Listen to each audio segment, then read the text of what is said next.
Anybody who watches this show with any regularity knows that we are your home for Grizzlies and Ja Morant-related content. But even our minds, they can't fully parse out the physics behind Ja's highlight reel plays. So we had to enlist the help of sports science and Jay Williams.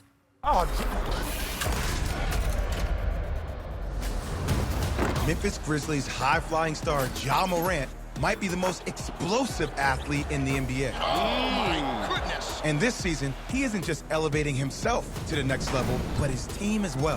So how is Morant able to make plays like this? Let's take a look. Morant has a reported max vert of 44 inches. That's 8 inches higher than the league average at the guard position. This means when chasing down blocks, he can soar 1.5 feet above the rim.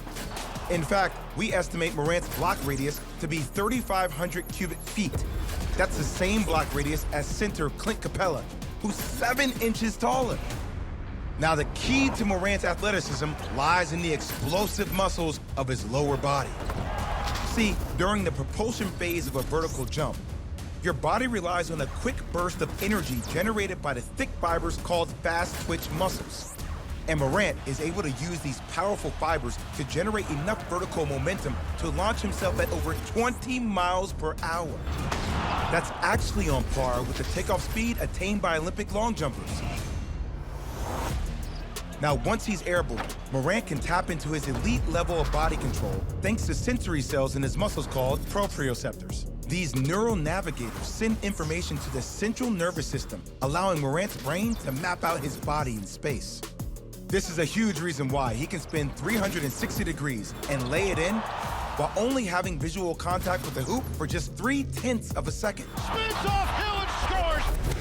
But what we really want to know is what's the farthest distance Morant can throw one down from?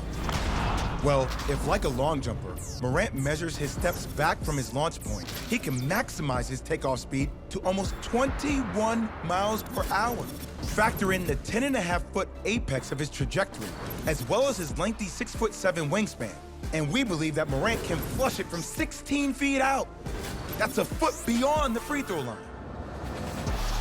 All this to say, someone needs to convince this man to sign up for the NBA Slam Dunk Contest. Until then, we'll just have to settle for Morant's explosive in-game jaw droppers.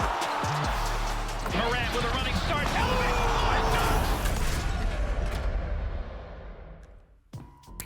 I feel like I just have to just hand over the floor to the dark side president coming off of that piece. Yeah, you know what? I'm not gonna stand on the table or lay on the table. I actually had that in my thoughts. But here's the thing: he's not done. He's not done. The Memphis Grizzlies right now have the third best record in the NBA. Okay, so they're steady climbing up the charts. Okay, this is just the beginning, because we don't know what's going to happen at the end of the season. I'm talking about individually, talking about the MVP. Oh, well, look, the one thing that I will say is that his athleticism and his attack, it reminds me very similar to when Derrick Rose won the MVP. When Derrick Rose won the MVP, he was like, yes, he was a guard, but the way he attacked the paint, the physicality, the approach to everything that he was doing was next level. If you're going to talk about a young player winning the MVP with the style of play that Ja, you can point to it. It's been done. It's been done. It was done by Derrick Rose. So I could see him finishing, but he's going to have to finish strong to separate himself. Do you think he's the front runner right now? Today. Thank you. Oh, my gosh. Thanks for watching ESPN on YouTube. For live streaming sports and premium content, subscribe to ESPN+.